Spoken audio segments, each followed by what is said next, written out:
अस्सलाम वालेकुम, good morning. Espresso में खुश आमदीद। मैं हूं अली अनीक सैयद और मैं हूं हिना आदिल। उम्मीद है आप खैर खैरियत से होंगे। आज के दिन का अच्छा सा आगाज कर चुके होंगे, अगर नहीं किया तो कर लीजिए जनाब। एक तो आज जुम्मा है और जुम्मे के दिन आपको एक रिमाइंडर दिया करते हैं हम, वो ये है कि आज के दिन आपने खास तौर पर दुरूद इब्राहिमी कसरत से पढ़ना है। इसके साथ साथ जुम्मे की नमाज का एहतमाम खुसूसी तौर पर करिएगा और जो आप दुआएं मांगेंगे तो अपने लिए जब दुआ मांगेंगे, उम्मत मुसलमा के लिए दुआ मांगेंगे, खास दुआओं में हमें भी याद रखिएगा आज के दिन कबूलियत की घड़ी हुआ करती है दुआओं की, तो ज्यादा से ज्यादा दुआएं जरूर मांगिएगा। और जनाब दूसरी चीज वो ये है कि मौसम अच्छा होने वाला है। लाहौर वालों के लिए खुशखबरी, अभी भी बाहर कुछ खास तेज धूप नहीं है, अच्छा मौसम ही है और अलर्ट्स भी जारी किए गए हैं। इस्लामाबाद और पंजाब में शदीद यालाबारी का इम्कान जाहिर किया जा रहा है और एनडीएमए की जानिब से सख्त मौसमी सूरत हाल की वार्निंग भी जारी कर दी गई है। तो आपने अलर्ट रहना है। जो इस्लामाबाद में हुआ है उससे बचने के लिए आपने अपनी खुद ही से तैयारी कर लेनी, अपनी सेफ्टी के इंतजाम कर लीजिए, अपनी गाड़ियों के पार्किंग के इंतजाम जरूर कर लीजिएगा। मुल्क के मुख्तलिफ हिस्सों में आज और कल शदीद बारिश और यालाबारी की पेशगोई कर दी गई है और पंजाब के मुख्तलिफ इलाकों में भी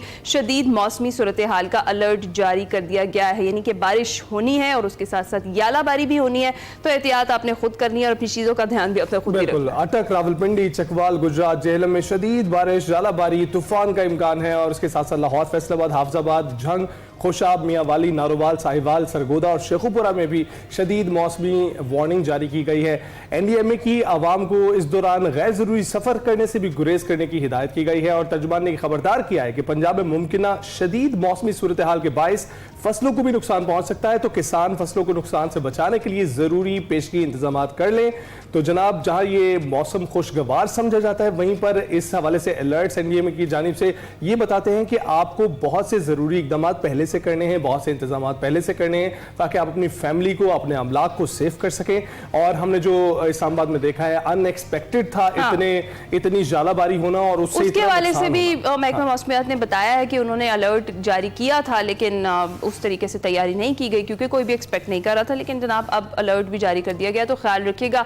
और जनाब एक और बड़ी अच्छी सी खबर है, आगाज में आपके साथ वो शेयर करते हैं सब। तो हम पीएसएल की फेस्टिविटीज तो चल ही रही हैं, लेकिन एक और जो मजेदार किस्म की चीज है वो ये हुई है कि क्रिकेट की जो तरफ से ICC women's cricket world cup qualifier में पाकिस्तानी विमेन शानदार कारकर्दगी का सिलसिला बरकरार रखते हुए अब थाईलैंड को शिकस्त दे चुकी हैं और वर्ल्ड कप 2025 के लिए क्वालिफाई कर लिया है। लाहौर में खेले गए ICC women's cricket world cup qualifier match में पाकिस्तान विमेन ने थाईलैंड के खिलाफ टॉस जीतकर बैटिंग का फैसला किया और पहले खेलते हुए मुकर्ररा 50 ओवर्स में 5 विकेटों के नुकसान पर 205 रन बनाए। और पाकिस्तान की जानिब से अगर परफॉर्मेंस की बात करें तो सिद्रा अमीन 80 और कप्तान फातिमा सना 62 रन बनाकर नुमाया रही, जबकि 206 रन के हदफ के जवाब में थाईलैंड की टीम 35वें ओवर में 118 रन बनाकर आउट हो गई। और आपको ये बताएं कि परफॉर्मेंस शुरू से ही चल रही थी और इतनी शानदार परफॉर्मेंस चल रही थी, हम साथ साथ अप्रिशिएट कर रहे थे। अब तो जनाब वेल्डन टीम पाकिस्तान और छाई रहे हमारी लड़कियां जिस तरीके से परफॉर्म कर रही हैं। अप्रिशिएट करना चाहिए, खवातीन की टीम बेहतर कारकर्दगी दिखा रही है। चाहे उन्होंने अभी क्वालिफाई किया है, वर्ल्ड कप में उन्होंने खेलना है, लेकिन टीम एक अच्छी शेप में दिखाई दे रही है। फातिमा सना जैसी खिलाड़ी हैं, बहुत अच्छा परफॉर्म कर रही हैं, तो हम कांग्रेचुलेशंस भी कहेंगे और wish you all the best world Cup के लिए। और हम उम्मीद करते हैं कि आप वहां पर हमें मायूस नहीं करेंगे, इसी तरह से हमारी उम्मीदें बहाल रखेंगे और हमें बढ़ गई हैं जी अब आपसे, तो इस पर आपने पूरा ही उतरने हमें पता है। इंशाल्लाह हम दुआएं भी करेंगे इसके लिए। दूसरी जानिब पाकिस्तान सुपर लीग की भी बात कर लेते हैं। पाकिस्तान सुपर लीग 10 में एक दिन का आराम था और आज कराची किंग्स और कोयटा ग्लैडिएटर्स की टीमों का आमना सामना होगा। मैच रात 8 बजे नेशनल स्टेडियम कराची में खेला जाएगा और दोनों टीमों ने दो मैच खेले हैं और एक में कामयाबी हासिल की है। और अब तक खेले गए मैचेस में इस्लामाबाद यूनाइटेड तीनों मैचेस जीतकर पॉइंट्स टेबल पर सरफहरिस्त है, जबकि लाहौर कलंदर्स 2 फतवाहत के साथ दूसरे नंबर पर है। कोयटा ग्लैडिएटर्स और कराची किंग्स एक मैच जीतकर बिलतरतीब तीसरे और चौथे नंबर पर हैं और आज का मैच ही डिसाइड करेगा कि कौन तीसरे नंबर पर है, कौन चौथे नंबर पर है। और ये दोनों का तीसरा मैच है और ये मैच जो भी जीतेगा वो 2 मैचेस जीत जाएगा और तीसरे नंबर पर विराजमान हो जाएगा। इसके अलावा मुल्तान सुल्तान और पेशावर ज़ल्मी अभी तक कोई मैच नहीं जीत सके हैं और पॉइंट्स टेबल के निचले हिस्से में ही मौजूद हैं और इसी वजह से मज़ीद बात करते हैं। फिलहाल उस पर हम बाद में बात करेंगे। सबसे पहले तो हमने बात करनी है जी हमारी खवातीन ने क्या कारनामा सर अंजाम दिया। इस पर बात करने के लिए हमारे साथ मौजूद है हमारे स्पोर्ट्स तज्ज़ियाकार सलीम खालिक साहब और चौधरी इरफान ज़हीर। इनसे हम बात करेंगे। अस्सलाम वालेकुम and good morning to both of you. Salim Khaliq साहब, सबसे पहले आपकी तरफ आऊंगी। 2025 वर्ल्ड कप के लिए क्वालिफाई करना पाकिस्तानी विमेन क्रिकेट के लिए कितना अहम संग मील है? बहुत बड़ी बात है। देखें कि जैसे पाकिस्तानी खवातीन किसी भी शोबे में पीछे नहीं है। आप जैसे एंकरिंग में आगे हैं, इस तरह क्रिकेटर्स भी आगे हैं, आप लोग अपने अपने फील्ड में सब नाम रोशन कर रही है पाकिस्तान का, और इससे बहुत पॉजिटिव इमेज जाता है दुनिया भर में भी पाकिस्तान का, क्योंकि कुछ लोग पेश करते हैं पाकिस्तान को कि बिल्कुल ही बैकवर्ड कंट्री है, और आप इंडियन मूवीज वगैरह में भी देखते होंगे। लेकिन जब इस तरह की चीजें आती हैं कि पाकिस्तान हर शोबे में तरक्की करेगा और कर रहा है, और वहां पर ऐसी भी कोई पाबंदी नहीं है, इंसान अपनी मर्जी की जिंदगी गुजार सकता है। अब जिस तरह हमने देखा कि 4 मैच हुए यहाँ पर, चारों मैचेस अब तक पाकिस्तान टीम जीती है और उसने क्वालिफाई कर लिया है। और ये एक दूसरा इवेंट आईसीसी का हुआ कुछ माह के दौरान, पहले चैंपियंस ट्रॉफी और फिर ये ICC world cup qualifier. Home ground पर पाकिस्तान टीम की परफॉर्मेंस बहुत अच्छी रही, और जितनी तारीफ की जाए उसकी कम है। और खासतौर पर सिद्रा ने 80 रन बनाए थे, फातिमा ने 50 की, और उन्होंने फिर 3 विकेटें भी ली। और न सिर्फ इस मैच थाईलैंड के खिलाफ, इससे पहले भी जो पाकिस्तान ने 3 मैचेस खेले थे, बहुत जबरदस्त टीम की परफॉर्मेंस रही थी। लेकिन अब इंटरेस्टिंग सवाल ये है कि क्या पाकिस्तान टीम इंडिया खेलने जाएगी। मेरा ख्याल है जो कॉन्ट्रैक्ट हुआ था उसमें ये बात न्यूट्रल वेन्यू जो, जी बिल्कुल, तो हो सकता है ये दुबई या फिर श्रीलंका में ही पाकिस्तान टीम के मैचेस हो। लेकिन यहाँ तक भी पहुंचना, एक तरफ देखें हमारी क्रिकेट में ओवरऑल हम लोग बैड न्यूज ही आ रही है सारी, चाहे वो चैंपियंस ट्रॉफी हो या बायलैटरल सीरीज हो।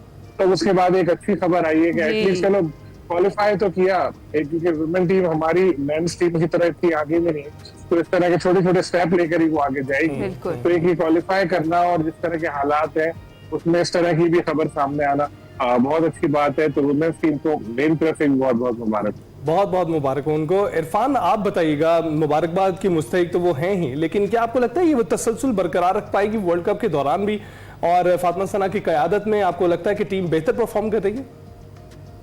हाँ जी बिल्कुल। अगर आपको T20 वर्ल्ड कप याद हो तो उसमें बुरी परफॉर्मेंस थी, और फिर एक प्लान किया गया कि कप्तानी चेंज की गई, फातिमा सना को कैप्टनसी दी गई, और उसके बाद फिर हमने देखा कि लड़कियों में एकदम से एक डिफरेंट एनर्जी नजर आई। बट अच्छी चीज जो थी वो बोर्ड की तरफ से ये थी कि उन्होंने कोच को चेंज नहीं किया, मोहम्मद वसीम उनके हेड कोच रहे, और एक कंटिन्यूटी का सिलसिला का रखा। यही बात हम मैन की क्रिकेट के हवाले से भी कहते हैं कि आपको एक कंटिन्यूटी जरूर देनी है, एक लॉन्गर रन जरूर देना है। और फिर ओबियसली कुछ लड़कियों को, 2-4 लड़कियों को फर्दर ऐड भी किया गया। और अभी लास्ट ईयर जब वेस्ट इंडीज से अपने होम सॉइल पे पाकिस्तान वुमेन हारी थी तो काफी ज्यादा तब भी क्रिटिसाइज हुआ था, और अभी खासतौर पे बांग्लादेश से जीतना, थाईलैंड से जीतना, बट इसमें से सबसे बड़ी विक्ट्री वेस्ट इंडीज से जीतना था, क्योंकि वेस्ट इंडीज की जो टीम है वो अच्छी खासी स्ट्रॉन्ग टीम कंसिडर की जाती है। तो ये परफॉर्मेंस का सिलसिलाकार बहुत अच्छा है, और एडवांटेज इनको ये है कि ओबियसली अगर भारत में होता तो इनके पास ऑप्शन है जो हमने अभी बात की हाइब्रिड मॉडल के तहत, जिसे फ्यूजन मॉडल का भी नाम दिया गया था, या दुबई में खेलेंगी या श्रीलंका में खेलेंगी। तो एशियन कंडीशन में हमारी लड़कियां ज्यादा अच्छा खेलती हैं, तो इनके पास एक अच्छी ऑप्शन है कि ये इस इवेंट के अंदर अच्छा करे और एटलीस्ट सेमीफाइनल तक मस्त क्वालिफाई करे, क्योंकि लड़कियों से ये गिला रहा है हमारा हमेशा कि आप 15 साल से इंटरनेशनल सर्किट में है, बट कोई इवेंट नहीं जीत पाई, कोई बड़े इवेंट के अंदर सेमीफाइनल में नहीं है। वो भी फिर शिकवा करती दिखाई देती हैं, वो भी कहती हैं कि उस तरीके से वो प्रोटोकॉल्स और वो चीजें हमारे लिए नहीं की जाती जो मेंस क्रिकेट टीम के लिए की जाती हैं। तो फिलहाल लेकिन हम दुआगो है कि आगे जरूर जाएं लड़कियां, जिस तरह से परफॉर्म कर रही हैं माशाल्लाह से। आपने खुद भी कहा कि वो अब इनकी प्राइस मनी सेम हो चुकी है, हर लिहाज से इनके अगर आप ट्रैवलिंग देखें, इनकी कॉम्पिटिशन देखें तो वो मेन के इक्वल है। ठीक है, एक गिला जरूर है, एक पॉइंट इनका ठीक है कि आप ये देखें कि फ्री एंट्री थी तो फिर भी कोई एक सिंगल बंदा आपको मैच देखने के लिए ये अफसोस की बात है शायकीन के लिए, हम यही कहेंगे। मसला जरूर है कि आपकी लड़कियों का मैच हो रहा है कोई इवन, लेकिन इधर पीसीबी का भी कसूर है। पीसीबी को चाहिए था कि आप गर्ल्स स्कूल, गर्ल्स कॉलेज, इनको इन्विटेशन देते, इनको इनवाइट करते, बट इस मामले में हमने पीएसएल में भी देखा कि पीसीबी का रोल बहुत जीरो रहा, और अभी इस क्वालिफाई के अंदर भी हमने देखा कि पीसीबी की तरफ से कोई प्लान नजर नहीं आया। बिल्कुल ऐसा ही है। अच्छा, इस पर सोचना बिल्कुल चाहिए पीसीबी को। आगाज कर रहे थे हम पीएसएल की बात से, और हमने कहा कि पहले जरा इस अच्छी चीज को डिस्कस करें। डेफिनेटली पीएसएल 10 की फेस्टिविटीज चल रही हैं, पहला हफ्ता काफी दिलचस्प रहा है और एक्शन से भरपूर भी रहा है। आपको क्या लगता है इरफान, आपके नजदीक अब तक की सबसे मुतासिर कुन टीम जो है वो कौन सी है जिसकी परफॉर्मेंस अभी तक जबरदस्त है, और क्यों? है ना, इसमें अनडाउटेडली मेरा शुरू से मानना है कि इस्लामाबाद यूनाइटेड जो है वो सबसे बेहतरीन साइड है। उसकी 2-3 रीजन है। एक तो नंबर 1 ये है कि Shadab as a leader Islamabad United को लास्ट टाइम का भी चैंपियन है, एक ओडीआई हमारा चैंपियन कप हुआ था उसमें भी जिताया था, और इस्लामाबाद यूनाइटेड को जिस तरह वो और माइक हसन जो उनको लीड कर रहे हैं कोच भी, ये बहुत आउटस्टैंडिंग है। और शादाब ने, आपने सुना होगा उनकी कुछ प्रेस कॉन्फ्रेंस के अंदर भी, सबसे इंपॉर्टेंट पार्ट है उनके पास बैटिंग में। तो हम सब जानते हैं कि 7 नंबर 10 पे बैटिंग करने आ रहा है, जो एक भरपूर किस्म का जबरदस्त ऑलराउंडर है। बॉलिंग के अंदर उनके पास 6-7 नंबर की आप देखें कि बॉलिंग ऑप्शन है। ये एक ऐसी यूनिक चीज है जो उनको बाकी तमाम टीम से डिफरेंशिएट कर रही है। और आपके अगर देखें तो उनके बॉलर भी परफॉर्म कर रहे हैं, बैटर भी परफॉर्म कर रहे हैं। हैदर अली जैसा बैटर जो पीएसएल की फाइट कहा जाता है, वो प्लेइंग 11 में नहीं था। उसको जब हमने देखा कि सलमान अली आगा को निकल आए, वो नहीं खेले, तो उनकी रिप्लेसमेंट में वो आके खेले। तो ये आपको शो करता है कि उनकी टीम के अंदर कितना पोटेंशियल है, उनकी डगआउट कितना स्ट्रांग है।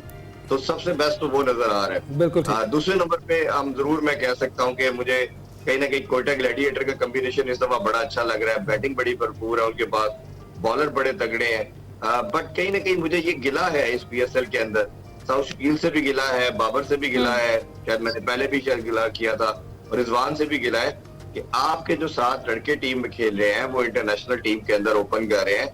और जब आप ये फ्रेंचाइज लीग में आते हैं तो आप इन बच्चों को दूसरे या तीसरे नंबर पे भेजते हैं और खुद उनकी जगह पे आके बैटिंग करें। आप अपनी जिंदगी में काफी कुछ अचीव कर चुके हैं, आप प्रूव कर चुके हैं। आपकी अब रिस्पॉन्सिबिलिटी है, आपका ऑनर्स है आपके ऊपर कि आप अपने साथ बच्चों को डेवलप करें। आप साउथ शकील T20 खेलते ही नहीं है, लेकिन आप लीग में खेल रहे हैं, हमें कोई मसला नहीं, आप जरूर खेलें, आप ऊपर आप कप्तानी करें, लेकिन आप हसन नवाज को रिप्लेस नहीं करके खेल सकते। आप इसी तरह अगर आप बाबर की बात करते हैं तो मोहम्मद हारिस आपकी टीम के अंदर है। मोहम्मद हारिस इंटरनेशनल अभी जो T20 हमारी पाकिस्तान ने न्यूजीलैंड की गेस खेला उसमें ओपन करते रहे हैं, आप उनको नंबर 3 पे भेज रहे हैं, आप उनकी जगह पे आ रहे हैं। तो ये मेरा ख्याल है कहीं ना कहीं पर इसी तरह same goes for Rizwan as well. बिल्कुल इरफान, पॉइंट टेकन, बिल्कुल गिला आपका बरहक है, बिल्कुल मुनासिब है, क्योंकि हमारे जो खिलाड़ी जिनसे हमारी तवक्को होती है कि चले एक छोटे इवेंट में तो परफॉर्म करें, वो वहां खुद भी परफॉर्म नहीं कर रहे, और जिनको परफॉर्मेंस करवानी चाहिए, जिनको आगे बढ़ाना चाहिए, उनको भी नहीं आगे बढ़ा रहे। तो मैं एक तरह छोटा सा आंसर कर दूं, सबसे बड़ी रीजन जो है कि अक्सर लोग बात करेंगे बाबर से परफॉर्म नहीं हो रहा, रिजवान से परफॉर्म नहीं हो रहा, ये कप्तानी का पैकेज है।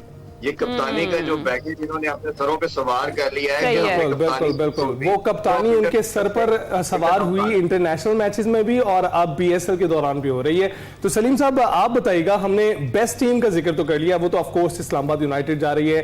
इरफान साहब के मुताबिक जो दूसरी बेस्ट टीम है वो कोयटा ग्लैडिएटर है, जबकि इन्होंने लाहौर कलंदर्स मिस कर दी है। लेकिन इसके साथ साथ जो बॉटम पे इस वक्त मौजूद है, ज़ल्मी और सुल्तान्स की अगर बात करें, तो ये दोनों, आपको क्या लगता है क्या वजह है ये बॉटम पर मौजूद है?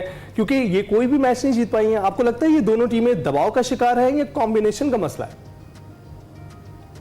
तो फिर आपने सवाल पूछ लिया, इतना गैप आ गया था कि कुछ सेकंड और होते तो शायद मैं सो जाता।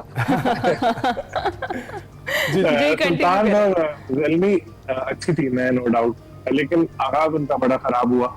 और सुल्तान के मुझे लग रहा है कि शायद ऑफ द फील्ड जो मसाइल चल रहा है, वो के डायरेक्टली प्लेयर्स का ताल्लुक नहीं होता, लेकिन जब नेगेटिविटी बहुत ज्यादा चल रही हो तो उसका असर परफॉर्मेंस पे पड़ रहा होता है। फिर जो उनके कैप्टन है रिजवान, नेशनल कैप्टन भी है, जिस तरह टीम हारी और क्रिटिसिज्म उनके ऊपर आया, फिर जो कोचेस वगैरह के ऊपर उन्होंने इनडायरेक्टली सिलेक्शन कमेटी में भी इस तरह के इशारे किए, तो बहुत ज्यादा मेंटली शायद वो अपसेट है। फिर उनकी इंग्लिश को लेकर जो उनका मजाक उड़ाया गया, फिर जो उन्होंने प्रेस कॉन्फ्रेंस में कहा इंटरव्यू में कि जी मैं अब इंग्लिश में बात नहीं करूंगा, ये सब इस जानिब इशारा कर रहे हैं कि कहीं ना कहीं कुछ ना कुछ गड़बड़ ऐसी चल रही है। वो कुछ ऐसी बातें भी हैं जो टीवी पे नहीं कही जा सकती उनकी टीम के साथ। तो ये सारे जो मसले मसाइल उनके हैं उसकी वजह से उनकी परफॉर्मेंस पे फर्क पड़ा है। तो इसी तरह अगर हम ज़ल्मी की बात करें तो ज़ल्मी का जो अगर हम देखें तो उनकी जो टीम है वो इतनी अच्छी नजर नहीं आ रही सेलेक्ट हुई। फिर बाबर पे बहुत ज्यादा उनका इन्हिसार है और 2 मैचों में उन्होंने 1 ही रन बनाया। साइम अयूब 1 मैच में अच्छी इनिंग उन्होंने खेली, दूसरे में नहीं खेली। ओवरऑल अगर हम देखें मसाइल दोनों टीमों के साथ नजर आते हैं, लेकिन बात फिर वही है कि ये बहुत वर्ल्ड क्लास प्लेयर्स हैं, चाहे वो बाबर हो चाहे रिजवान हो, साइम भी अपने आप को मनवा चुके हैं। ऐसा नहीं कर सकते हैं बिल्कुल राइट ऑफ कर दें कि यार ये अब वापस नहीं आएंगे, कम बैक नहीं करेंगे और ये टीमें बिल्कुल फारिग हुई। सलीम खान साहब कितना इंतजार करें इनके कमबैक का? बस अभी तो देखिए 10-10 मैच तक तो खेलने ही है, अभी तो 2 मैच 3 मैच कुछ टीमों के हुए हैं। होपफुली आगे जाके इनकी परफॉर्मेंस में बेहतरी आनी चाहिए और जाहिर है ये लोग गौर कर भी रहे होंगे, इन चीजों पे देख भी रहे होंगे। जैसे इस्लामाबाद यूनाइटेड की हम बात करें, इस्लामाबाद यूनाइटेड हर साल इधर बेहतरीन परफॉर्म करती है, यूजुअली हमेशा की अच्छी रहती है, सबसे बैलेंस टीम नजर आती है, क्योंकि जो रेहान उनके जो टीम बनाते हैं मिलके दूसरे लोगों के साथ, या शादाब है, ये सारे लोग एक जेल हुए हैं। यूनाइटेड सिर्फ नाम में उनकी नहीं आता, वैसे भी ये टीम बिल्कुल यूनाइटेड है। स्क्वाड सिलेक्शन से लेकर प्लेइंग 11 और बाकी सारी चीजों में ये लोग मिलकर खेलते हैं और डाटा को बहुत ज्यादा अहमियत देते हैं और फिर इसको प्रूव भी करते हैं कि हम अगर ऐसा कर रहे हैं उसका फायदा हो रहा है। राइट। और कलंदर आज जो मुकाबला होने वाला है कराची किंग्स और कोयटा ग्लैडिएटर्स के दरमियान, उसमें कौन सी फेवरेट टीम आपको दिखाई दे रही है? देखिए, दोनों टीमों ने एक मैच जीता है। कराची जिस तरह पहला मैच जीती थी, बहुत जबरदस्त उनकी परफॉर्मेंस थी, 4 विकेट गिर गई थी, फिर भी कम बैक करते हुए वो जीते। और जो पहला राउंड हुआ उसका वाहिद वो मैच है जिसको हम कह सकते हैं कि सनसनीखेज मैच था। बाकी ज्यादातर मैच वन साइडेड ही हो रहे हैं। तो एक हार उनको भी मिली, एक हार कोयटा को भी मिली। कोयटा ने भी जो पहला मैच जीता था अच्छा जीता था, लेकिन मसला जो है कोयटा के साथ, हर दफा उनके साथ ऐसा ही होता है कि शुरू में ही कोई उनके साथ गलत कुछ कर देते। जैसे इस बार उस्मान के बॉलिंग एक्शन को रिपोर्ट कर दिया गया और अब अगर उनको खिलाया और फिर अगर उनकी रिपोर्ट हो गई तो वो बैन लग सकता है, तो शायद कोयटा रिस्क ना ले। लेकिन वो इतने अरसे से खेलते चले आ रहे थे, उन्होंने नेशनल T20 कप भी खेला। जिस अंपायर ने, एहसन रजा ने उनको रिपोर्ट किया, जाहिर है वो डोमेस्टिक क्रिकेट में भी होंगे, उन्होंने बाकी क्रिकेट भी खेली, फर्स्ट क्लास मैचेस भी वो खेल चुके हैं पहले। और रिसेंटली क्यों इस चीज को नहीं उठाया गया? सिर्फ PSL में आते ही डायरेक्ट क्यों ऐसा किया गया? माजी में भी कोयटा के साथ ऐसा हुआ था, एक दफा उमर अकमल को कहा कि जी ये इन्होंने रिपोर्ट नहीं की और उनको शुरू में ही कोयटा की टीम से बाहर कर दिया गया था PCB में कि जी ऐसा ऐसा हुआ है, बाद में कुछ साबित भी नहीं हुआ। इस तरह की चीजें एक ही टीम कोयटा ग्लैडिएटर्स के साथ क्यों होती है, इसको जरा देखना पड़ेगा, क्योंकि सब लोगों ने पैसे लगाए हुए, इतना इन्होंने इन्वेस्टमेंट की है और शुरू में इस तरह की हरकतें होकर इन लोगों का मोरल डाउन हो जाता है, कॉम्बिनेशन खराब हो जाता है। तो ऐसा होना नहीं चाहिए और जरा देखना पड़ेगा। बिल्कुल ठीक है। Irfan, what's your take? आज के मैच में कौन सी टीम आपकी फेवरेट है और प्रीवियस परफॉर्मेंस को देखते हुए आपको क्या लगता है कि आज का मैच कौन जीतेगा? देखिए, मैंने जिस पहले कहा, मुझे ज्यादा बैलेंस जो साइड नजर आ रही है वो कोयटा आ रही है, बट कराची के पास एडवांटेज उनकी बैटिंग का है। और कराची का माइंडसेट जो मुझे नजर आ रहा है वो यही है कि अगर हम टॉस जीतते हैं तो हमने चेस की तरफ जाना, और अभी तक जितने मैचेस हुए हैं वाहिद एक वही मैच है वो जीते हैं जो चेस करके जीते हैं। अदरवाइज जिन टीमों ने पहले बैटिंग की है वो मैचेस जीती है। तो उनकी बॉलिंग जो है ना थोड़ा सा वीकर पार्ट है कराची का, तो वो अपनी ऑब्वियसली उस स्ट्रेंथ पे कभी जाएंगे नहीं, वो हमेशा अपनी स्ट्रेंथ उनकी बैटिंग है तो उसी को वो फॉलो करेंगे।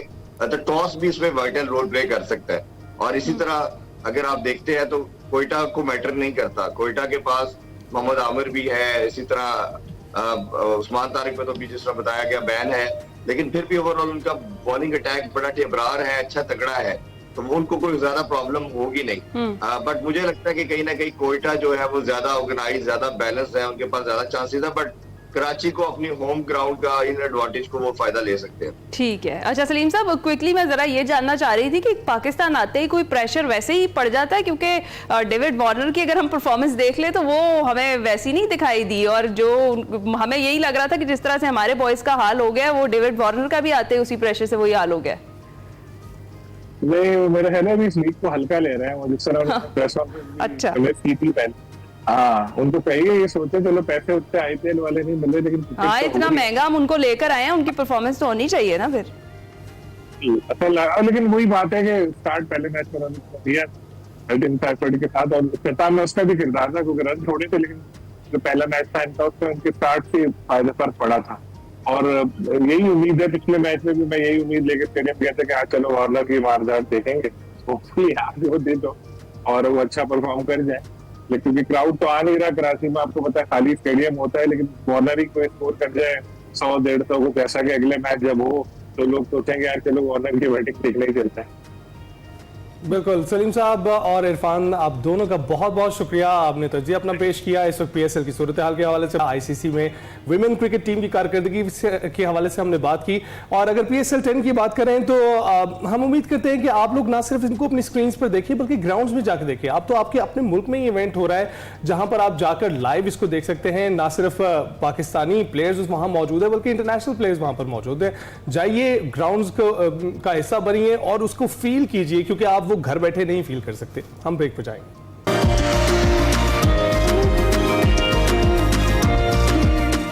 To Express. अब आपको बताते हैं कि पाकिस्तान समेत दुनिया भर में सकाफती विरसे के तहफ़्फ़ुज़ का आलमी दिन वर्ल्ड हेरिटेज डे मनाया जा रहा है। इस दिन के मनाने का मकसद दुनिया भर की मुख्तलिफ कदीम तहजीबों और उनकी सकाफत, विरसे और आसार कदीमा को महफूज करना और उनके मुतालिक आगाही फराहम करना है। पाकिस्तान भर में सैकड़ों की तादाद में तारीखी मकामात हैं, जिनमें किले, मजहबी इबादत गाहें, सैकड़ों तारीखी इमारत, खानकाहें और दरगाहें भी। इसके अलावा सैरो तफरी के मकामात हैं, बागात, दरिया, झरने, जंगलात, वादियाँ और झीलें भी पाकिस्तान की खूबसूरती को चार चांद लगाते हैं। हुकूमत इनको बचाने के लिए इकदाम कर रही है, मगर हमें भी इस हवाले से अपनी जिम्मेदारी अदा करनी होगी। बिल्कुल करनी होगी। और इसके साथ साथ देखिए, दुनिया ग्लोबल विलेज बनने जा रही थी और ग्लोबल विलेज की जगह जिन लोगों ने अपनी सकाफत का तहफ़्फ़ुज़ किया और वहां रह के तरक्की की, वो अब लीडिंग पोजीशन में नजर आ रहे हैं।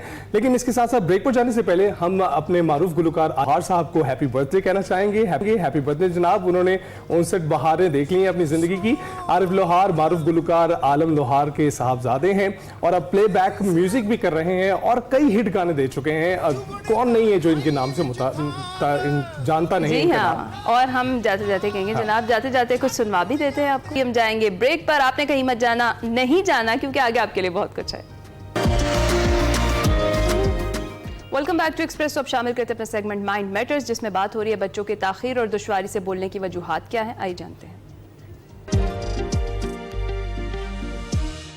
अस्सलाम वालेकुम नाज़रीन, मैं हूं वकार अहमद और आप देख रहे हैं माइंड मैटर्स। मेरे साथ इस वक्त इरम शहजादी साहब बैठी हैं और हमने इनके साथ एक सेगमेंट किया था स्पीच डिले के हवाले से। उन्होंने बहुत ज़बरदस्त तरीके से हमें बताया।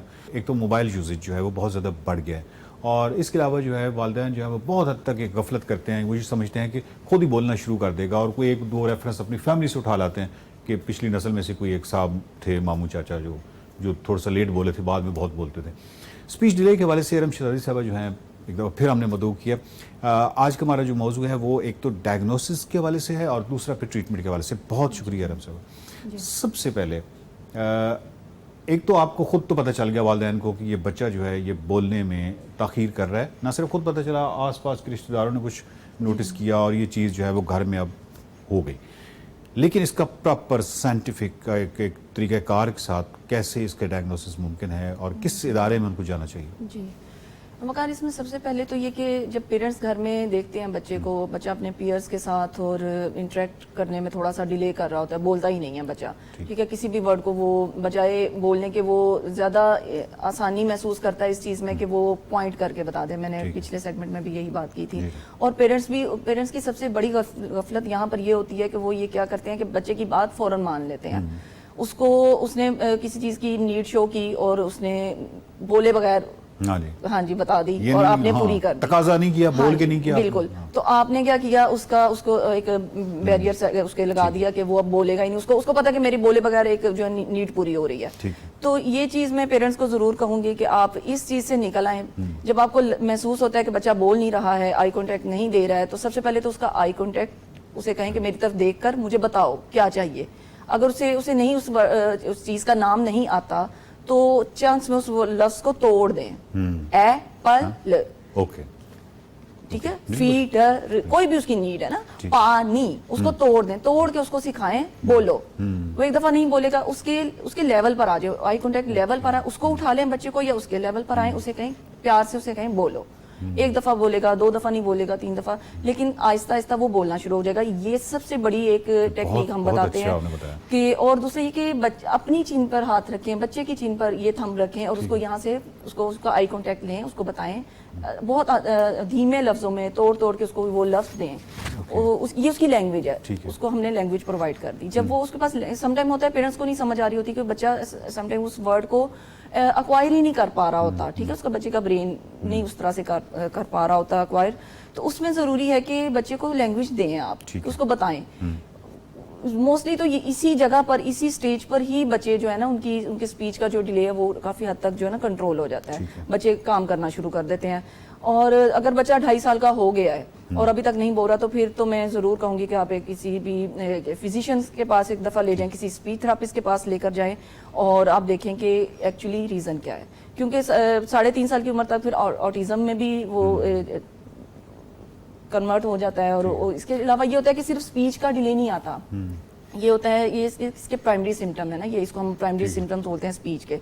वो सेकेंडरी सिम्टम्स क्या है, बच्चे की बॉडी में, उसके बिहेवियर में भी चेंज आना शुरू हो जाता है। बच्चा उसी स्टेज में ही बच्चा क्या है, एग्रेसिव होना शुरू हो जाता है। ठीक है, बच्चा अपने पेयर्स को पास नहीं आने देता, किसी और के पास नहीं जाता है, और बाहर कुछ लोगों से सोशलाइज करते हुए बच्चा डरता है। तो ये चीजें, बच्चा अपनी चीजों को हाथ नहीं लगाने देता। यहीं से क्या है कि दूसरी चीजें जो है ना डिसऑर्डर्स की तरफ जाना शुरू हो जाती हैं। तो पेरेंट्स को ये हर चीज नोटिस करनी चाहिए कि क्या मेरे बच्चे में ये वाली सिम्टम्स तो नहीं आ रही हैं।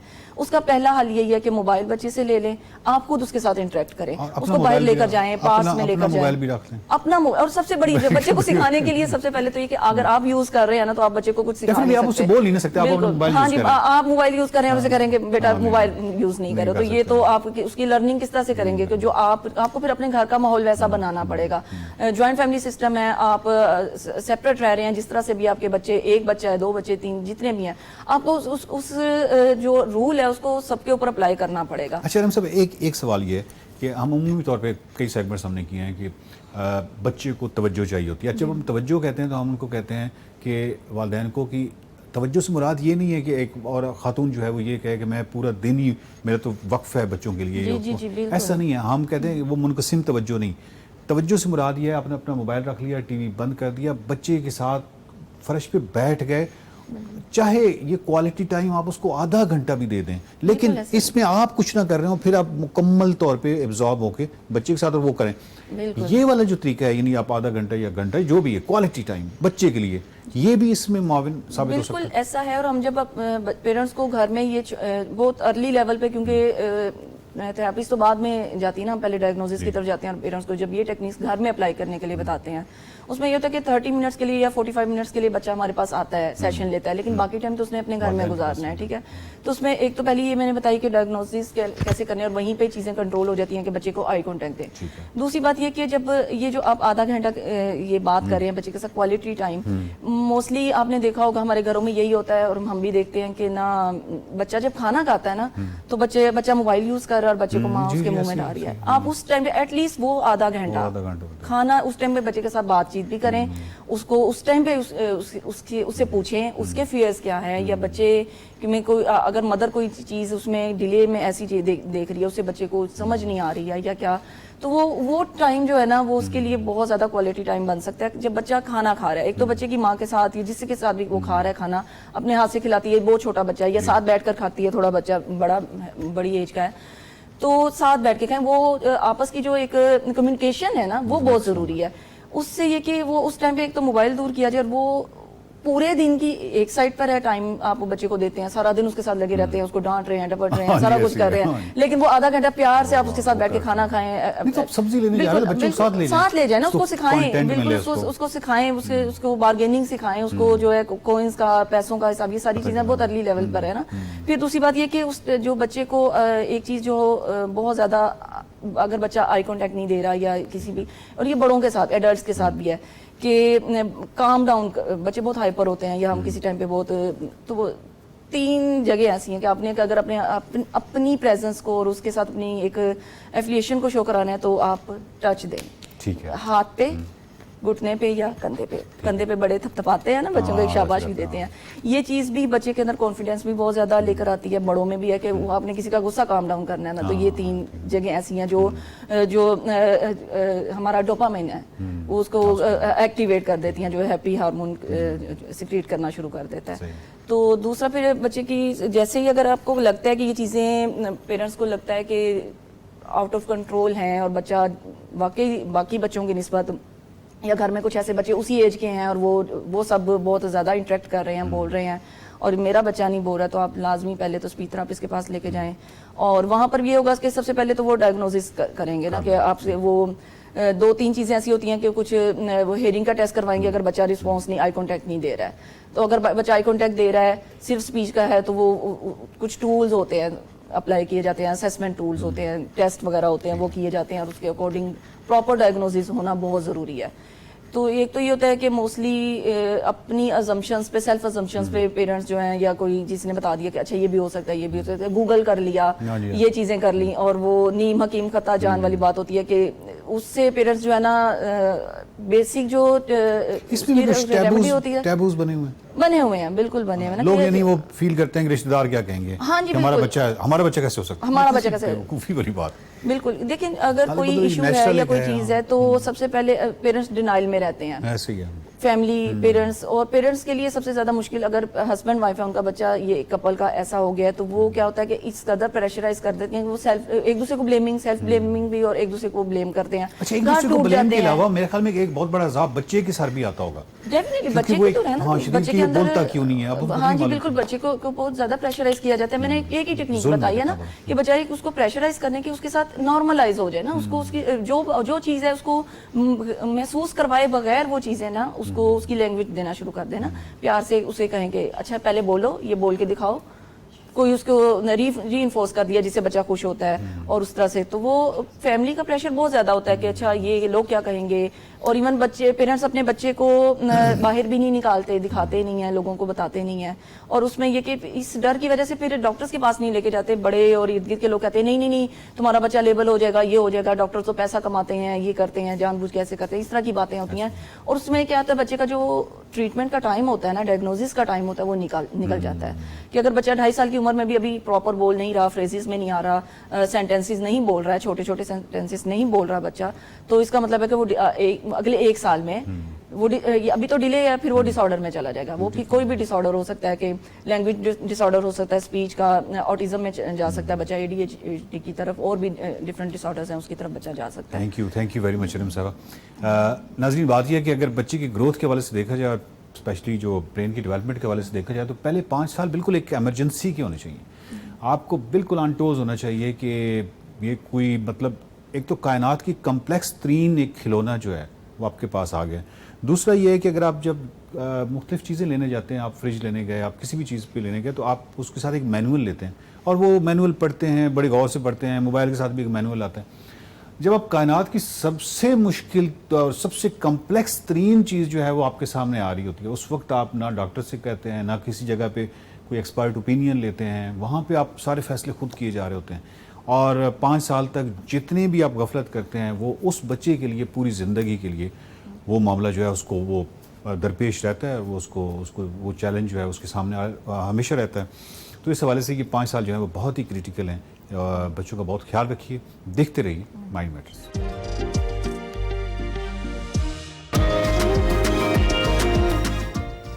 सेगमेंट मेरा पाकिस्तान की बारी है। तो जनाब हम आपको ये बताते चलें कि एक्सप्रेसो के प्लेटफॉर्म से हमारी हमेशा कोशिश होती है कि जब भी बच्चों की कोई बात आए उसको मंजर आम पर लाया जाए, क्योंकि वो अक्सर इग्नोर हो जाते हैं और उनकी चीज़ों को मंजर आम पर उस तरह से नहीं लाया जाता जैसे लाना चाहिए, ताकि बच्चों की भी जो तालीम और तरबियत है उसको तरवीज दी जा सके। तो ऐसा ही एक इवेंट अलहमरा में हुआ है, उफैरा फैज़ वहाँ जा रही हैं, तो चलिए चल कर देखते हैं कि उन्होंने वहाँ क्या देखा।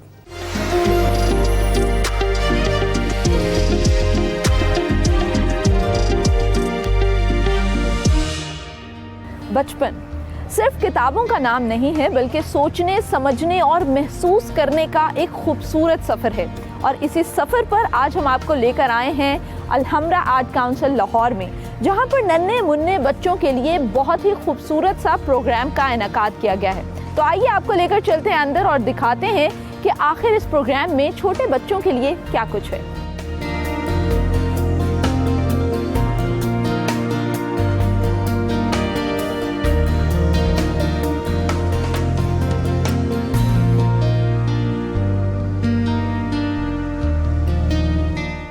इस वक्त हमारे साथ executive director Alhamra art council Lahore Tauqeer Haider Kazmi साहब मौजूद हैं। इनसे हम बात करते हैं। अस्सलाम वालेकुम सर। जी वालेकुम अस्सलाम। Sir thank you so much for your time. Screen से हटके या ऑनलाइन प्लेटफॉर्म से हटके इस तरह की एक्टिविटीज से बच्चों को कितना सीखने का मौका देखें, ये बहुत ही उनकी जो पर्सनैलिटी की ग्रूमिंग है। जैसे अभी आप देख रही हैं मेरे राइट पे और आपके लेफ्ट पे भी जो है वो मेरे दोनों बेटे बैठे हैं, फरजान अली और मोहम्मद अली। ये भी इस चीज़ का सबूत है कि मैं इसको इतना खुद भी अहम समझता हूँ। इन बच्चों की ग्रूमिंग में इंटरैक्टिव किस्म का सेशन होता है जिसमें बच्चे खुद पार्टिसिपेट करते हैं। किसी बच्चे को ये स्टेज पे बुला लेंगे, किसी सवाल का जवाब देगा। और मैं समझता हूँ कि डिजिटल मीडिया के दौर में इसकी अहमियत पहले से ज़्यादा हो जाती है। तो सर जितने पेरेंट्स इस वक्त आपको स्क्रीन पर देख रहे हैं उन्हें क्या मैसेज देना चाहेंगे कि थिएटर या इस तरह की जो एक्स्ट्रा एक्टिविटीज़ हैं वो बच्चों के लिए कितनी इंपॉर्टेंट है, क्योंकि पेरेंट्स का मोस्टली रुझान होता है कि बच्चा स्कूल जाए और वो जो एक सर्कल है उसके अंदर चलता रहे। पेरेंट्स को चाहिए कि खाली स्कूलिंग में, खाली एजुकेशन, ये भी उनकी ग्रूमिंग में जितनी एजुकेशन अहम है उतना ही इस तरह की एक्टिविटीज़ अहम बिल्कुल है। ऐसे। तो बढ़ चढ़ के इनमें बच्चों को मौका दें, बच्चों को लेके जाएं, उनको पार्टिसिपेट करवाएं। Thank you so much for your time. हम कौन सी रियासत के महाराजा हैं? आप कौन सी रियासत के महाराजा हैं? हम फतेहगढ़ रियासत के महाराजा हैं।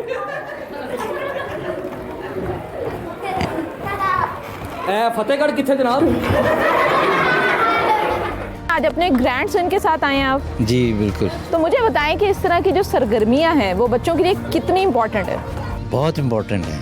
सरप्राइजिंगली ये बहुत खुश हुआ है ये ड्रामा देख के। इससे पहले ड्रामा भी जो था वो भी इसने देखा है और इतनी देर बैठा रहा है। इस ड्रामे के अंदर बच्चों के लिए सीखने को कुछ था?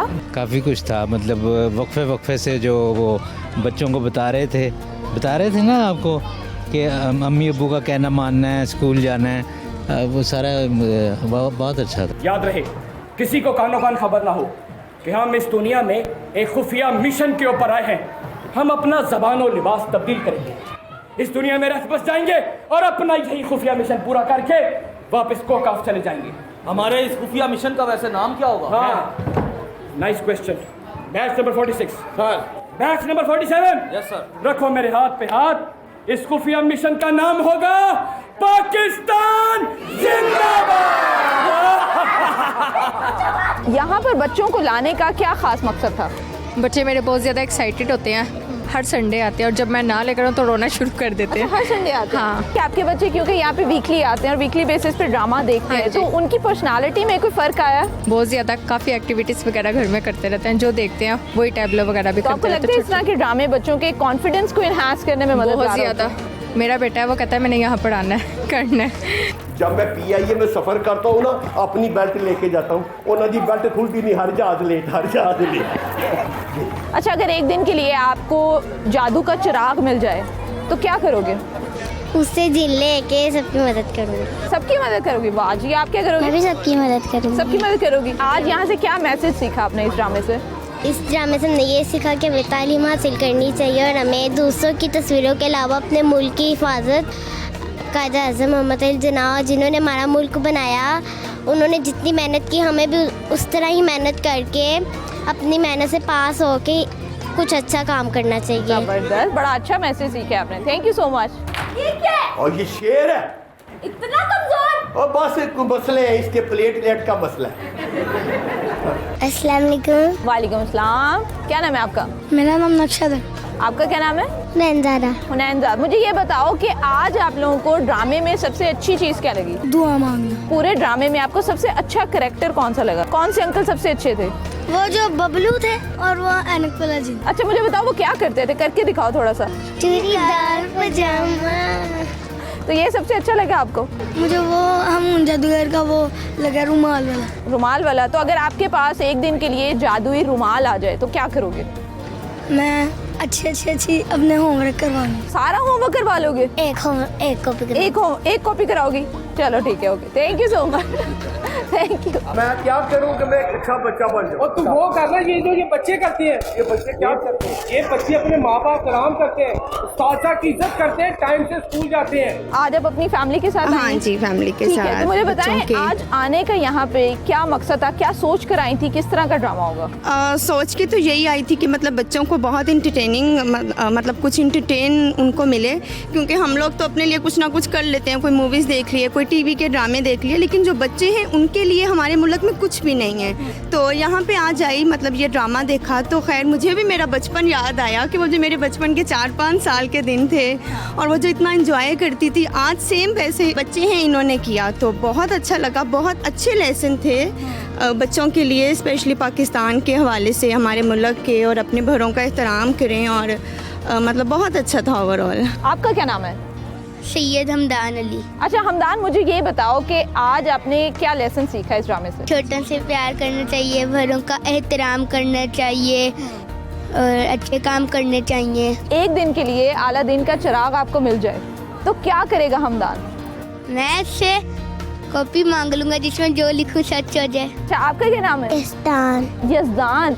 यज़दान, मुझे ऐसे लगता है कि मैंने आपको स्टेज पे देखा था।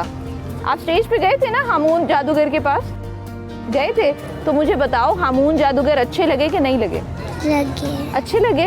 अगर हामून जादूगर का जो रुमाल है जिससे वो जादू करते हैं वो आपको मिल जाए तो क्या करोगे? जादू। जादू से क्या लेकर आओगे? बर्गर लेकर आओगे? फ्राइज लेके आओगे? पिज्जा। पिज्जा लेके आया। चलो, थैंक यू सो मच। लोग आखिरी दफा पाकिस्तान।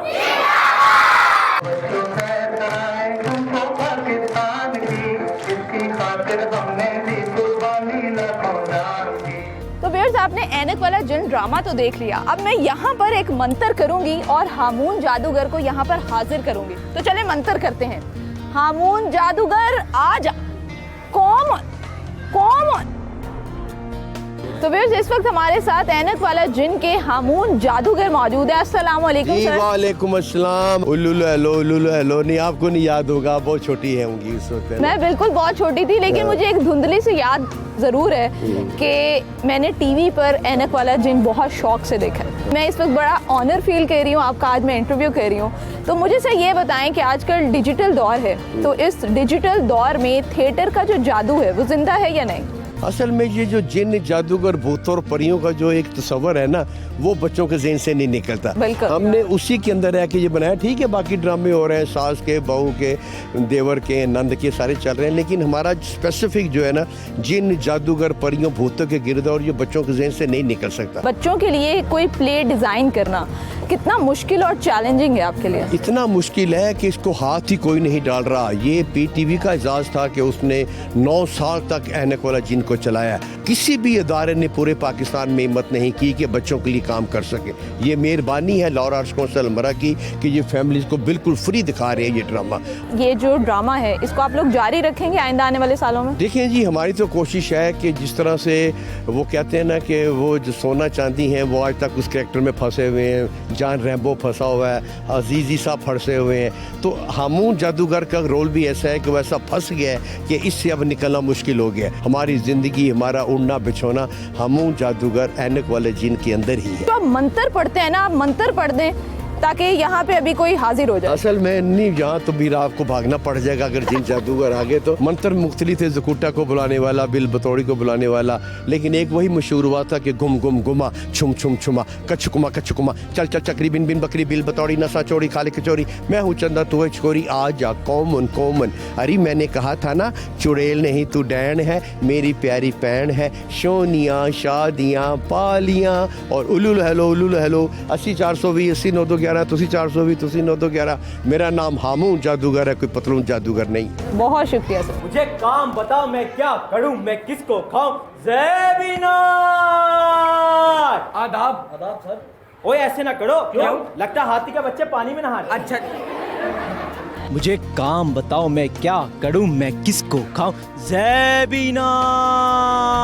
जबरदस्त। अस्सलाम वालेकुम। वालेकुम अस्सलाम। मुझे ये बताएं कि बच्चों के लिए कोई प्ले तैयार करना कितना मुश्किल होता है? यकीन माने सबसे मुश्किल ही काम बच्चों का प्ले तैयार करना है, क्योंकि इसमें हर जगह में मैसेज देना पड़ता है। ये काम बहुत मुश्किल है। किस तरह के मैसेजेस आप लोग अपने प्रोग्राम के थ्रू बच्चों तक डिलीवर करते हैं? मैसेज यही, जैसे बड़ों का अदब करना, छोटों से प्यार करना है, इसके अलावा चोरी नहीं करनी, ऐसे हम मैसेजेस बच्चों को देते हैं। जनाब तुसी वर्दी पाइए, ਤੁਹਾਨੂੰ फूल लगे ने। सोनिया फुल एवं नहीं लगते, थले पिना लगदियां ने। सर, एक चीज़ मैं अप्रिशिएट करना चाहूँगी कि पूरे प्ले में आपकी जो एनर्जी थी ना वो अनबीटेबल थी।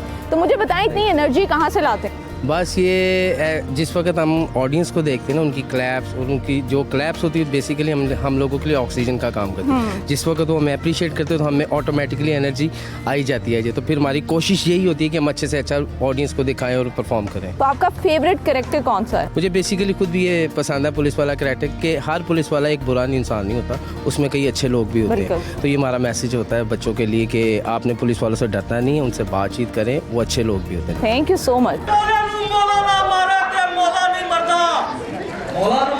बिल्कुल मानना। साहब, बड़े डिफरेंट कैरेक्टर्स निभाए हैं आपने और बच्चों ने बहुत एंजॉय किया आपके कैरेक्टर को खास तौर पे। मुझे ये बताएं आपका फेवरेट कैरेक्टर कौन सा है अपना? तो मेरा जो फेवरेट कैरेक्टर था उसमें एक करनानी का कैरेक्टर मैंने किया, जो करनानी बन के दुनिया में आती है और वो आके इंक्वायरी करती है और हमून जादूगर को सारा वो उसके इर्द गिर्द इंक्वायरी पूरी करती है कि वो दुनिया में आके बुराई फैला रहा है। लेकिन कॉन्सेप्ट एंड पे यही था कि जिन और जादूगर चुड़ैलें ये शायद नाम की बदनाम है, उससे ज़्यादा मुआशरे में जो है ना वो इस्लाह की ज़रूरत है। Thank you so much. मेरे साथ शादी की थी और मेरा फोन ही नहीं सुनता, दुनिया से दौड़ा है, लेकिन इसकी तो शादी हुई है। और इसके तो 15-20 बिल्ली के बच्चे हैं। व्यूअर्स, आज का दिन बच्चों के लिए सिर्फ तफरी नहीं बल्कि सीखने का भरपूर जरिया था। इसी के साथ मुझे इजाज़त दीजिए और देखते रहिए एक्सप्रेसो। Welcome back. अब एक बहुत ही इंपॉर्टेंट बात हमने करनी है, हमने बात करनी है जिगर पर। इंसानी जिस्म का निहायत अहम दूसरा बड़ा और निज़ाम में अहम किरदार अदा करने वाला उज़्व है और ये इंसानी जिस्म के उन हिस्सों में से एक है जिनको आमतौर पर उस वक्त तक संजीदा नहीं लिया जाता जब तक वो मसाइल का बायस न बनने लग जाए और कुछ लोगों के लिए बहुत ताख़ीर ना हो जाए। हम जो भी शय खाते हैं, चाहे ग़िज़ा हो या दवा, वो हमारे जिगर से गुजरती है। अगर जिगर की सेहत का ख्याल ना रखा जाए तो ये बासानी ख़राब होकर हमें बहुत से अमराज में मुब्तला कर सकता है। लेकिन सवाल ये है कि जिगर की बीमारियाँ कौन कौन सी हैं और उनसे कैसे बचा जा सकता है। हम जानेंगे कि आखिर ये कैसे मालूम किया जा सकता है कि जिगर सही काम कर भी रहा है या नहीं। और पाकिस्तान समेत दुनिया भर में कल जिगर का आलमी दिन भी मनाया जा रहा है। जी हाँ, और कल चूंकि एक्सप्रेसो नहीं होगा तो हमने सोचा आज इसके ऊपर बड़ा इंपॉर्टेंट है बात करना। इसके लिए हमारे साथ मौजूद है डॉक्टर अम्मारा, सीनियर कंसल्टेंट है हेपेटोलॉजी की PKLI इनका ताल्लुक। अस्सलाम वालेकुम डॉक्टर साहिबा, कैसी हैं आप? Thank you for having me. Doctor साहिबा, सबसे पहले तो जिगर का चूंकि आलमी दिन है, इस दिन के तवस्सुत से कल है, तो हम आज ही ज़रा इस पर अवेयरनेस थोड़ी सी क्रिएट करना चाहेंगे आपकी मौजूदगी का फ़ायदा उठाते हुए। सबसे पहले तो इंसानी जिस्म का हर ऑर्गन बहुत ज़्यादा इंपॉर्टेंट होता है। जिगर जो है वो कितना ज़्यादा इंपॉर्टेंट है, जिगर के जो फंक्शंस हैं वो क्या क्या हैं? जैसे उन्होंने कहा, लिवर बहुत वाइटल ऑर्गन है। कहा जाता है कि 500 के लगभग ये एक वक्त में फंक्शंस कर रहा होता है। लिवर फेलियर अगर हो जाए तो that can lead to death as well. तो इट्स वेरी इंपॉर्टेंट कि हम अपने लिवर का ख्याल रखें। लिवर के फंक्शंस में जैसे कहा गया कि जी आपके जो हम खाना खाते हैं उसको हज़म करने में हेल्प करता है, इसी खाने को फिर स्टोर करने में in the form of glycogen हमें हेल्प करता है। कोलेस्ट्रॉल, प्रोटीन्स, डिफरेंट वाइटामिन ये बनाता है। क्लॉटिंग फैक्टर्स बनाता है ताकि हमारा ब्लड ना बहुत थिक हो ना बहुत पतला हो और हमें ब्लीडिंग ना हो। इसके अलावा हमारी इम्यून सिस्टम को रेगुलेट करने में हेल्प करता है। तो there are lot of functions जो कि लिवर करता है ताकि आप एक अच्छी हेल्दी लाइफ गुजार सकें। फैटी लिवर कैसे डेवलप होता है? बहुत अच्छी आपने सवाल पूछा। फैटी लिवर जो है फैट की ज़्यादा की वजह से होता है। कुछ लोगों में जेनेटिकली प्रीडिस्पोज, उनको हार्मोनल रेजिस्टेंस भी होती है, इंसुलिन रेजिस्टेंस भी होती है। लेकिन फैट आप अपने सबक्यूटेनियस टिश्यूज़ में स्टोर करते हैं। जब बॉडी के अंदर फैट ज़्यादा होता है तो बाकी सारे ऑर्गन्स के अंदर डिपॉजिट होना शुरू हो जाता है। इसी तरह ये लिवर के अंदर डिपॉजिट होता है। और अब पूरी दुनिया में तकरीबन 1/3 पॉपुलेशन, बिल्कुल 1/3 लोग हैं जिनको फैटी लिवर डिजीज जो है वो अफेक्ट कर रही है। तो डॉक्टर साहब, डेफिनेटली हम इसमें बहुत ऊपर चले गए, लेकिन इस चीज़ को बहुत ज़्यादा सीरियस हमने ऑब्जर्व किया है कि नहीं लिया जाता कि फैटी लिवर है तो उसको बिल्कुल उस तरीके से ट्रीट नहीं किया जाता। कहा ये भी जाता है इसकी कोई मेडिसिन और इस तरह से चीज़ें नहीं है, तो इस पर भी ज़रा रोशनी डाल, इसको लाइट लिया जाता है। बिल्कुल, आई थिंक फैटी लिवर जो है वो is not a good sign. जैसे हमने कहा कि 1/3 पॉपुलेशन में है, पाकिस्तान के अंदर भी 1/3 बल्कि थोड़ा सा ज़्यादा पॉपुलेशन में फैटी लिवर डिजीज़ पाई जाती है। मसला ये कि खाली एक बंदे को देख के उसके ब्लड टेस्ट देख के हम ये नहीं बता सकते कि ये fat damaging type of fat है या नहीं। तो 30% लोगों में ये फैट इतनी डैमेजिंग हो जाती है कि वक्त के साथ साथ ये आपके जिगर के अंदर सिरोसिस या जिगर का सुखड़ाव करती है और उसके बाद फिर आपका लिवर फेलियर का रिजल्ट बनता है। तो अगर आपको डायबिटीज़ है, कोलेस्ट्रॉल है, आपका वजन ज़्यादा है, तो मोर चांसेस कि आपके जो लिवर फैट है ये आपको डैमेज करेगी और सिरोसिस का बाइस बनेगी। तो बहुत ज़रूरी है कि इसके लिए हम इसको सीरियसली लें और इस पे अमल करें। बिल्कुल। तो डॉक्टर साहब, हम कहाँ खड़े हैं? पाकिस्तान इस वक्त कहाँ खड़ा है हेपेटाइटिस को लेकर? अच्छा, फैटी लिवर में भी पाकिस्तान का 1/3 पॉपुलेशन ऑलमोस्ट सफ़र कर रही है फैटी लिवर डिजीज से। When it comes to hepatitis different किस्म के होते हैं, A, B, C and then D and E। Pakistan में हेपेटाइटिस C जो कि एक वायरल इन्फेक्शन है बहुत ज़्यादा आम है, बल्कि पाकिस्तान पूरी दुनिया में अब नंबर 1 पे आ गया है इस इन्फेक्शन के हवाले से। तो we have the highest number of hep C infected लोग जो कि पूरी दुनिया में इस वक्त है वो पाकिस्तान के अंदर हैं। तो what's the reason you think कि इसमें इतना टॉप पर हम कैसे चले गए? अनफॉर्चुनेटली हेपेटाइटिस, प्रॉपर टेस्टिंग या नेग्लिजेंस क्या? हेपेटाइटिस बी और सी दोनों खून की बीमारियां हैं, गंदे खून की वजह से फैलती हैं। पाकिस्तान में जो सबसे बड़ी वजह है वो गैर ज़रूरी और गैर मेयारी इंजेक्शंस का इस्तेमाल है। तो एक आम आई थिंक हैबिट जो बनी हुई है कि जी दर्द हो रही है आप इंजेक्शन लगा लें, जगहों पे पेरिफेरीज में स्पेशली ये जो इंजेक्शंस होते हैं ये साफ़ नहीं होते, एक बंदे पे इस्तेमाल होकर फिर वो रीयूज़ हो जाते हैं। WHO की एक स्टडी आई थी जिसमें कहा गया था कि पाकिस्तान के अंदर 90% जो इंजेक्शंस लगाए जाते हैं वो गैर ज़रूरी हैं, उनके मुतबादिल दवाइयाँ इस्तेमाल की जा सकती हैं। तो आई थिंक अगर लोग एक टेक होम मैसेज लेना चाहते हैं हेपेटाइटिस सी के प्रिवेंशन के हवाले से तो वो ये है कि गैर ज़रूरी इंजेक्शन ना लगाएं। जब भी आप इंजेक्शन लगे तो इस बात का मतलब तसल्ली कर लें कि वो आप पहली दफ़ा इस्तेमाल हो रहा है आपके सामने खुले और आपके सामने वो ज़ाया हो जाए ताकि किसी और पे इस्तेमाल ना हो सके। और डॉक्टर साहब भाई इसके लिए आपने जिस तरह से बताया है तो वैक्सीनेशन के हवाले से भी ज़रा इसकी बता दीजिए कि इसकी वैक्सीनेशन प्रॉपर्ली नहीं है। ए बी की आपने बताया, सी की प्रिवेंशन के लिए हम खुसूसी तौर पर डाइट में क्या अपनी चेंजिंग ला सकते हैं? सो हेपेटाइटिस बी की वैक्सीन अवेलेबल है और हेपेटाइटिस बी की वैक्सीन अब तो EPI के ज़रिए बच्चों में लग भी रही है। जो अफराद ऐसे हैं। बहुत शुक्रिया आपका। अभी हम एक ब्रेक पर जाएंगे, ब्रेक के बाद वापस हाजिर होंगे।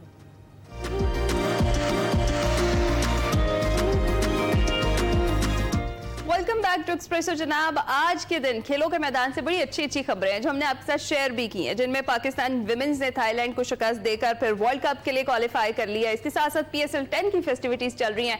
अब बात करते हैं पाकिस्तानियों के एक और पसंदीदा खेल कबड्डी की बात करें। जी, पाकिस्तान में एक तरफ PSL का मेला सजा है तो दूसरी जानब लाहौर में इन दिनों सीरीज जो चल रही है सरसब्ज 3 मुल्की सीरीज है, बाबा गुरु नानक इंटरनेशनल कबड्डी कप के मुकाबले में जारी है और पाकिस्तान कबड्डी फेडरेशन के ज़ेरे तमाम वाबदा स्पोर्ट्स कॉम्प्लेक्स में खेले जा रहे हैं ये मुकाबले। बाबा गुरु नानक कबड्डी कप में पाकिस्तान ईगल्स, इंडियन टाइगर्स और लायंस ऑफ ईरान की टीमें शरीक है। आज इस कबड्डी कप का आखिरी रोज है और आज एक जबरदस्त किस्म का टाकरा है जी। इंडिया पाकिस्तान दोनों रिवायती हरीफ आमने सामने आज मुकाबला होना है और ये कबड्डी कप के मुकाबले बाबा गुरु नानक साहब के जन्मदिन की तकरीबात का हिस्सा है। और इस कबड्डी मेले के हवाले से आज हमने स्टूडियोज में खास मेहमानों को मदऊ किया जिनका तारुफ मैं आपसे करवा देती हूँ। हमारे साथ मौजूद हैं राना मोहम्मद सरवर साहब हैं, कबड्डी फेडरेशन के सेक्रेटरी हैं। इसके साथ साथ हमें ज्वाइन कर रहे हैं मजीद बहरामी साहब, vice president kabaddi federation Iran से इनका ताल्लुक, और फिर सरदार संतोख सिंह मंढेर साहब हैं, कैनेडियन कबड्डी फेडरेशन से हैं, ये ऑब्जर्वर हैं, यहाँ पर ये देखने आए कि किस तरीके से पाकिस्तान होस्ट कर रहा है इन मैचेस को, इस सीरीज को। इसके साथ साथ अदनान अफजल जजा साहब है और उनका ताल्लुक भी हमारी कबड्डी फेडरेशन से है और वो भी ऑब्जर्वर हैं और वो मैनेजमेंट में भी अपना किरदार अदा कर रहे हैं। हम सब मेहमानों को स्टूडियोज में खुशामदीद कहेंगे। खुशामदीद आप सबको। सबसे पहले सरवर साहब आपसे शुरू करेंगे। कॉन्ग्रेचुलेशंस एक कामयाब इवेंट के इनेकाद के लिए। यहाँ पर हम देख रहे हैं कि लोग काफ़ी दिलचस्पी ले रहे हैं कबड्डी में, तो क्या इसी तरीके से पहले भी लेते रहे हैं दिलचस्पी या अब कुछ ज़्यादा देखने में आ रही है? हाँ, बिस्मिल्लाहिर्रहमानिर्रहीम। जहाँ तक मुझे याद पड़ता है लास्ट टाइम इंडियन टीम ने विजिट किया था वर्ल्ड कप में, दे प्ले वेल एंड बड़ा अच्छा इवेंट गया। लकीली वो पाकिस्तान ने जीत लिया, हम होस्ट भी थे। मैं ये बात बताता चलूँ कि इस सिलसिले में हमारे जो प्रेसिडेंट हैं चौधरी शाफी हुसैन, वो बहुत ज़्यादा इंटरेस्टेड हैं। वो कहते हैं कि आइसोलेशन ना हो उसमें, कबड्डी में आप ज़रूर कुछ करें, कोई करे ना करे, हमें जाना चाहिए आगे। तो ये it's planned by president under his good guidance and support. हमने ये अरेंज किया कि इसमें अभी टीमें तो हम क्लब्स की शेप में Pakistan eagles, light HCBC, Indian tigers और Tabriz lions, maximum national player थे इसमें। तो कुछ वीज़ा क्लियर नहीं हो सके थे, but we thankful to the Indian जो हमारे काउंटर पार्ट हैं कि उन्होंने दे सेंड दी टीम कि सिलसिला चले। तो अल्हम्दुलिल्लाह आज आखिरी दिन है, सब ने देखा और एक बड़ा अच्छा मैसेज गया पाकिस्तान का पूरी दुनिया में कि खेलों के हवाले से कि we are not isolated, we are sports loving and sports lovers and peace lovers. बिल्कुल बिल्कुल ऐसा ही है, बिल्कुल ऐसा। तो हमारा मकसद भी यही था कि हम स्पोर्ट्स के थ्रू ये गुड टूल है कि यूथ में और उसमें टू नेबर कंट्रीज में हम इम्प्रूव करें सॉलिडरिटी और अमन का पैगाम दें। बिल्कुल बिल्कुल। संतोख साहब जी आया नु सब तो पहले थे ਤੇ ਤੁਸੀਂ ਦੱਸੋ कैसा एक्सपीरियंस ਤੁਹਾਡਾ ਜਾ ਰਿਹਾ ਇਸ ਵਕਤ ਪਾਕਿਸਤਾਨ ਜਦ ਤੁਸੀਂ ਵਿਜ਼ਿਟ ਕਰ ਰਹੇ ਹੋ ਤੁਹਾਡਾ ਕੈਨੇਡੀਅਨ ਕਬੱਡੀ ਫੈਡਰੇਸ਼ਨ ਨਾਲ ਤਾਲੁਕ ਹੈ ਤੇ ਜਦੋਂ ਅਸੀਂ ਗੱਲ ਕਰੀ ਇੰਡੀਆ ਪਾਕਿਸਤਾਨ ਦੇ ਮੈਚਾਂ ਦੀ ਤੇ ਫਿਰ ਜਜ਼ਬਾਤ ਕੁਝ ਹੋਰ ਹੀ ਹੁੰਦੇ ਨੇ ਤੁਸੀਂ ਦੱਸੋ ਫਿਲਹਾਲ कैसा एक्सपीरियंस कैसा जा रहा है लाहौर ਦਾ sir Lahore always one of the best destination रहा मेरा तो अगर दुनिया भर च मैं जाना Olympics Commonwealth game Asian game World Cup के लेकिन जो पाकिस्तान कबड्डी फेडरेशन ਨਾਲ मेरा ताल्लुक था 40 साल तो वो बिल्कुल उस तरह बनया हुआ है तो इस बार भी सरवर साहब ने एक मैनू एज ए स्पेशल ऑब्जर्वर इतने बुलाया तो मैं अपने आप से बड़ा फख्र महसूस कर रहा और कबड्डी जी खेड है आज जी अज चल रही है ये दुनिया भर च देखी जा रही है कल मैनू अमेरिका तो फोन आया कि असी कल तुहाडा मैच देखा Seattle they which Seattle is one of the best city in the Washington state तो उस तो बाद मेरे पिंड जरग तो उतों फोन आया कि असी तुहाडा इत्थे ट्राई नेशन कबड्डी टूरनामेंट देखा असीं बड़ा इंजॉय किया सो कबड्डी नूं जिहड़ा पाकिस्तान कबड्डी फेडरेशन ने जिंदा रखिया तो मैं इन्हां दा बहुत बहुत धन्नवाद करदा 1998 पहली बार मैं पाकिस्तान दी टीमां इंडिया च लैके गया सी उदों चौधरी परवेज लाही तो इन्हां दी सी पर असीं हुण सारा कबड्डी फेडरेशन ऑफ पाकिस्तान जिहदे चौधरी शफी हुसैन ने तो सरवर साहब ने इन्हां दा मैं बहुत बहुत धन्नवाद करदा कि इन्होंने कबड्डी नूं फिर जिंदा रखिया और इंशाअल्लाह इसी तरह जिंदा रखणगे पाकिस्तान जिंदाबाद पाकिस्तान जिंदाबाद। तो मजीद साहब आपका एक्सपीरियंस कैसा रहा क्योंकि हम देख रहे हैं आप हमारे भाई हैं ईरानी भाई बॉर्डर्स के साथ हम शेयर करते हैं एक तवील बॉर्डर लेकिन इसके साथ साथ ये भी शेयर करते हैं कि कुछ खेल ऐसे हैं जो हमारे मुश्तरक हैं और हम हमेशा से खेलते चले आ रहे हैं आप कैसे लगता है कि इस बार इसकी तरवीज के लिए पाकिस्तान में जो इकदाम किए जा रहे हैं वो कैसे मोहम्मद सरवर साहब हमें हेल्प करेंगे बात हमारी उन तक पहुंचाने में और उनकी हम तक अगर मजीद बहरामी ये कि जवाब तिके तिके पे दे तो वो सवाल ई हस्त कि जनाब अली इंजर आमद हमरा टीम आमद खुश आमदीद चेतुर महसूस करदन के जनाब अली ईरान व ये हम मर्जो हम सायो हम मिल्लत मुसलमान किश्वर हस्त जनाब अली बेगू के एहसास शुमा चेतुर हस्त